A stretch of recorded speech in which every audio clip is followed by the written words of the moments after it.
The moment I realized my marriage was fake, I didn't scream. I didn't cry. I didn't even move, because the truth didn't hit like an explosion. It settled, slow, cold, precise, like something that had been waiting for me to notice. It was 2:17 a.m. My wedding dress was still on the floor, and my husband was not in bed. That alone wasn't strange. What was strange? Was the voice coming from the next room? Low, careful, controlled. "I have access now," he said. A pause, then quieter. "No, she doesn't suspect anything." My hand froze on the door. Every instinct told me to walk away, to pretend I heard nothing, to protect the version of reality that still felt safe. But something inside me didn't want safety anymore. Have you ever had a moment where your entire life shifted in seconds? If you have, comment number 1 below. I read all of them. I pushed the door open slightly. Not enough to be seen, just enough to hear. "I'll finish it within 30 days, he continued. Another pause, then a sentence that changed everything. "After that, she's yours to deal with." Silence. Heavy. Final. I stepped back. Slowly, quietly, because panic is loud, and I needed silence. I walked back to the bedroom, closed the door, sat on the edge of the bed, and for the first time that night, I replayed everything, every detail, every word, every moment that had felt too perfect, because perfection is not real. It is constructed. And construction means intention. We met 8 months ago at a charity event. He was attentive, calm, exactly the kind of man you don't question. He listened more than he spoke, remembered small details, created a sense of safety that felt effortless. Now I understood. It wasn't effortless. It was trained. That was the first crack. The second came faster, because once you see the pattern, you cannot unsee it. The job he never explained clearly, the calls he always took outside, the way he redirected conversations when they got too personal, and most importantly, the speed. People who love you don't rush you into legal commitment. People who need access do. I stood up, walked to the mirror, looked at myself, still wearing makeup, still looking like a bride. But now, I was something else, aware, and awareness changes everything. I didn't confront him. That would be emotional, and emotion is predictable. Instead, I did something he didn't expect. I smiled, practiced, perfected, and when he came back into the room, I acted exactly like the woman he thought he had married. "Where did you go?" I asked softly. He smiled, casual. "I couldn't sleep." Of course, neither could I, but for very different reasons. The next morning, I made breakfast. Coffee, eggs, routine, because routine builds trust, and I needed him to trust me, more than ever. "Today is going to be busy," he said. "Work?" I tilted my head. "Curious. Light? It's Preece. Always vague. Always controlled. Try not to go out alone," he added. That was new, and very important. "Why?" I asked. He hesitated. "Just a fraction. Just be careful." Concern. Manufactured, but revealing. Because now I knew. This wasn't just about him. There were others.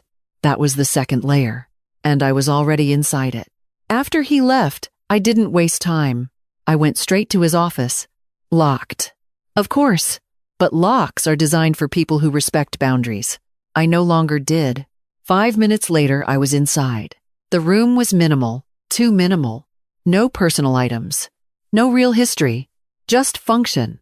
I went to the desk. Opened the first drawer. Empty. Second. Nothing. Third. A folder. Black. Unlabeled. That was it. The center of everything. I opened it, and the world shifted again. Because in Seed was not just information about me. It was my entire life. Documented. Analyzed. Categorized.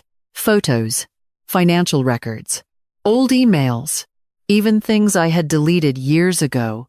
And at the top of the first page, a title, Subject Viability Report. Subject, not wife, not partner, subject. That was the third crack, but the real break came 1 page later. Objective. Asset acquisition through emotional integration. Phase 3. Initiated upon legal binding. I stopped breathing. This wasn't personal. This was operational. I flipped further, and then I saw it. A name. Not mine, not his. The person who ordered everything. And that was the real twist. Because I knew that name, intimately, painfully. My mother, she wasn't dead. She was orchestrating this. I sat back slowly. Because this wasn't betrayal. This was design. Years of distance. Sudden reappearance. Encouraging the relationship. Supporting the wedding. Every step. Guided. Planned. Controlled. I wasn't just married to a stranger. I was placed here. The question was no longer why. The question was, what did she want? I closed the folder.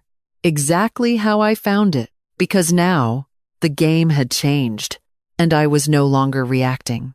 I was participating. That night, I did something different. I initiated. Let's celebrate again, I said. He looked surprised. Good. Just us. No hesitation. No suspicion. Because in his mind, I was still the target. That was his mistake. Dinner was quiet, controlled, but underneath, everything had shifted. Do you trust me? I asked suddenly. He smiled. Of course, Lee. Perfectly delivered. I leaned closer. Good, I whispered. Because now, I needed him to trust me completely. 3 days later, I had everything. Access codes, schedules, contacts. Because people underestimate you when they think they understand you. And he thought he did. On day 7, I made my move. But not against him. Against her. I sent one message. Short. Direct. I know. That was it. No explanation. No detail. Silence is pressure. And pressure forces mistakes. The reply came faster than I expected.